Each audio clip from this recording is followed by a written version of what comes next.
Thank you very much, Madam Chair, and members of the committee. Thank you for the opportunity to be here today and perhaps shed some light on solutions that we ought to be looking at in terms of food price inflation. I am very sympathetic to the plight of the witnesses here. I've been to Chef Jeff's restaurant. I disagree with him. I think he is a magician.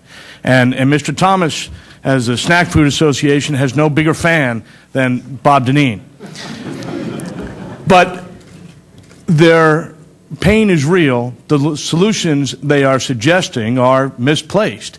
As has been discussed already today, including in the Chair's opening remarks, the causes of food price inflation are several. It is indeed rising demand. It is indeed weather-related issues, droughts in Europe and Australia last year that impacted wheat supplies. It's speculation in the marketplace. It is a result of the falling dollar that has encouraged greater exports. And it is most definitely the rising price of oil. You can't grow $2.50 corn on $4.50 diesel. And the fact of the matter is, eliminating the food to fuel mandates, which might be a very clever phrase that some high-priced PR firm came up with, is really not based in reality. The production of ethanol is actually producing food and fuel, because we're only using the starch in the production of ethanol. What is left from that ear of corn when we're done with it is all the protein, all the vitamins, all the minerals, much of the feed value, which is then fed to livestock and poultry markets across this country.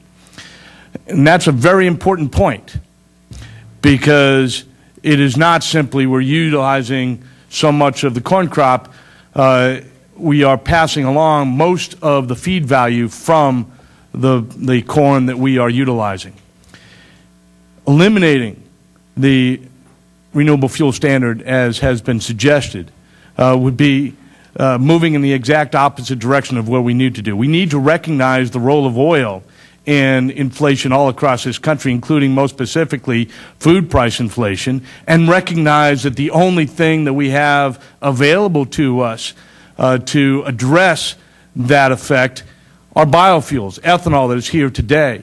The ethanol industry today is 147 small businesses across this country that are producing 8.5 billion gallons of high-quality renewable fuels that are blended into 7% of the nation's motor fuel. I'm sorry, 70% of the nation's motor fuel. Ethanol itself represents 7% of the U.S. motor fuel supply. If you were to eliminate that supply, the price of oil, the price of gasoline would skyrocket even further.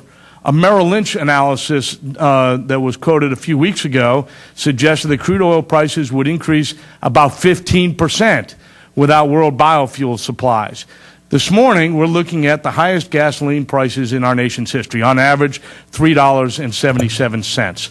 Where would they be were it not for the supplies of ethanol across this country?